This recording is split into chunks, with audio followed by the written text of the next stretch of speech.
अस्सलाम वालेकुम व्यूअर्स, उम्मीद है आप सब खैरियत से हैं।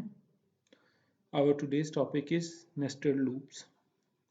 जैसा कि आप जानते हैं कि प्रीवियस लेक्चर में हमने फॉर लूप के हवाले से डिस्कशन की थी। हमने फॉर लूप के कुछ प्रोग्राम्स को डिस्कस किया था और उनको विजुलाइज भी किया था।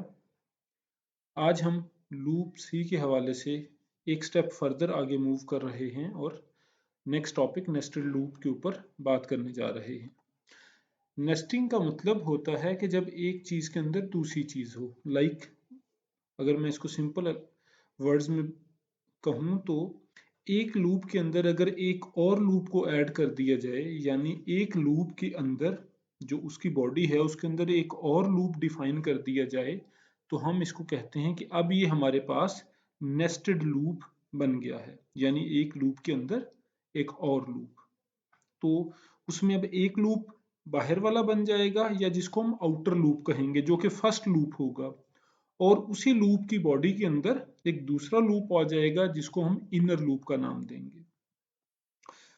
तो आइए इसको विजुलाइज करते हैं। फॉर एग्जांपल, अब आप देख सकते हैं कि हमारे पास यहाँ पे एक फॉर लूप मौजूद है और उसी फॉर लूप के अंदर एक वाइल लूप भी मौजूद है।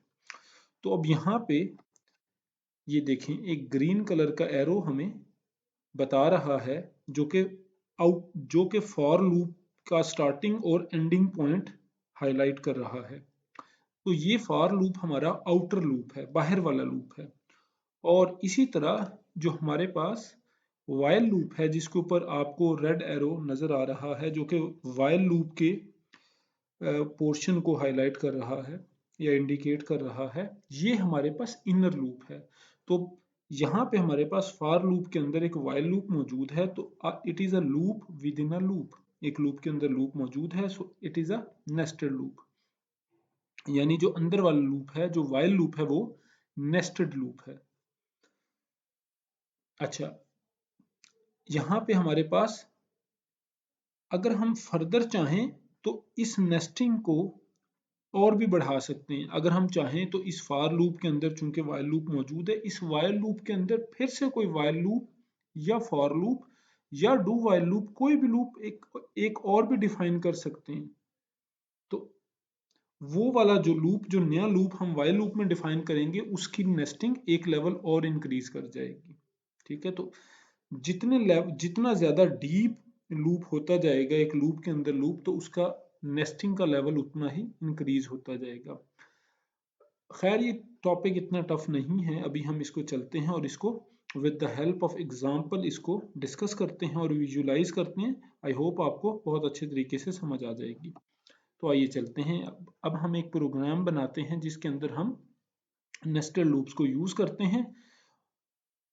चलें, सबसे पहले यहाँ पे हम प्री प्रोसेसर डायरेक्टिव और मेन फंक्शन को डिफाइन करते हैं और मेन फंक्शन की स्टार्टिंग और एंडिंग ब्रैकेट्स, यानी जो मेन फंक्शन की बॉडी की ब्रैकेट्स, उनको डिफाइन करते हैं।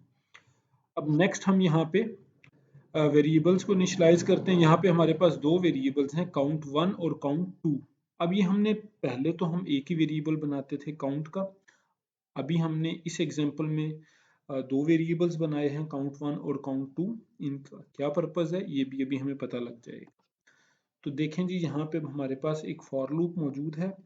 तो फॉर लूप जो है वो कंट्रोल वेरिएबल या काउंटर जिसको यूज कर रहा है, दैट इज काउंट 1। तो आप देख सकते हैं कि यहाँ पे हमारे पास फॉर लूप की बॉडी में, फॉर लूप की डिक्लेरेशन में, कि ये लूप, इसमें काउंट 1 की वैल्यू 1 है, तो इसको 1 से इनिशियलाइज कर रहे हैं और ये लूप तब तक चलेगा जब तक काउंट 1 की वैल्यू 2 से लेस है या 2 के बराबर। तो ये दो दफा चलेगा, जब काउंट 1 में वैल्यू 1 है या फिर जब काउंट 1 में वैल्यू 2 है। तो टोटल फॉर लूप दो दफा चलेगा हमारे पास। अब नेक्स्ट हमारे पास एक और फॉर लूप आ गया है। अब ये फॉर लूप हमारे पास काउंट 2 को यूज कर रहा है। तो भी आप समझ गए होंगे कि काउंट 1 और काउंट 2 दो वेरिएबल्स हमने क्यों डिफाइन किए, क्योंकि काउंट 1 का वेरिएबल बाहर वाले आउटर लूप के साथ एसोसिएटेड है, जबकि काउंट 2 का वेरिएबल जो हमारा नेस्टेड लूप है, जो कि इनर लूप है, उसके साथ हमने उसको अटैच किया है। तो अब काउंट 2 जो है वो 1 से स्टार्ट हो रहा है और वो जब तक काउंट 2 की वैल्यू 3 नहीं हो जाती तब तक चलेगा। तो लाइक काउंट जो इनर फॉर लूप है ये 1 2 3 टाइम्स चलेगा। अच्छा, अब इसके बाद अब यहाँ पे जो हमारे पास नेस्टेड फॉर लूप है, जो कि इनर फॉर लूप है, उसके अंदर हम एक प्रिंट एफ स्टेटमेंट जो है वो प्रिंट करवा रहे हैं स्क्रीन के ऊपर। तो ये प्रिंट एफ स्टेटमेंट ये आउटर और इनर के नाम से काउंट 1 और काउंट 2 की वैल्यूज को प्रिंट करवा रही है। अब चला के देखते हैं, हमें ज़्यादा बेहतर अंडरस्टैंडिंग होगी कि किस तरह से काम करता है। ठीक है, ये हमारे पास आउटपुट का पार्ट आ गया। फॉर एग्जांपल ये हमारे पास आउटपुट स्क्रीन है। तो अभी हम देखेंगे स्टेप बाय स्टेप किस तरह से ये नेस्टेड लूप एग्जीक्यूट होंगे और किस तरह से इसकी आउटपुट स्क्रीन के ऊपर आएगी हमारे पास। तो देखें, अब यहाँ पे ये हमने हाईलाइट किया है इनर फॉर लूप। जो इनर फॉर लूप है इस वक्त ये आउटर फॉर लूप की बॉडी है। तो जब ये प्रोग्राम स्टार्ट होगा तो सबसे पहले काउंट 1 और काउंट 2 0 से इनिशियलाइज हो जाएंगे। उसके बाद हमारा आउटर फॉर लूप चलेगा जिसमें काउंट 1 के अंदर वैल्यू 1 आ जाएगी। उसके बाद अब ये जो हमने एरिया हाईलाइट किया हुआ है ये असल में आउटर फॉर लूप की बॉडी है।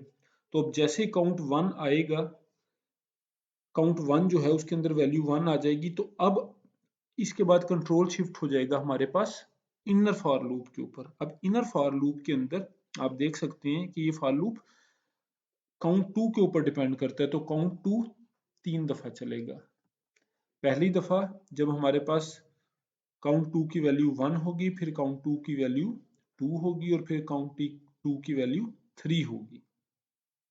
तो ये देखें, अब ये प्रिंट एफ की स्टेटमेंट आउटर लूप में जो हमारे पास काउंट 1 है उसकी भी वैल्यू प्रिंट कर रही है और इनर लूप में जो काउंट 2 है उसकी वैल्यू भी प्रिंट कर रही है।